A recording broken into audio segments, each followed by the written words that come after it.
السلام علیکم دوستوں، آج ہم اس ویڈیو میں نفیسہ نام کا مطلب جانیں گے اور اس کے بارے میں مزید تفصیلات۔ نام ہے نفیسہ۔ نفیسہ نام کا لفظ کس زبان سے ہے؟ زبان عربی، یعنی یہ نام عربی زبان کا لفظ ہے۔ نفیسہ نام کا تعلق کس مذہب سے ہے؟ مذہب اسلام، یعنی یہ نام مسلمانوں کے لیے استعمال ہوتا ہے۔ نفیسہ نام کا استعمال کس جنس کے لیے ہوتا ہے؟ جنس ہے لڑکی، یعنی یہ نام لڑکیوں کے لیے استعمال ہوتا ہے۔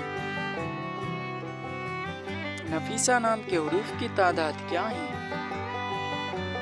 یہ نام 5 حروف اور 1 لفظ پر مشتمل ہے۔ نفیسہ نام کے اردو معنی کیا ہیں؟ نفیسہ نام کے اردو معنی ہیں ملائم، نرم،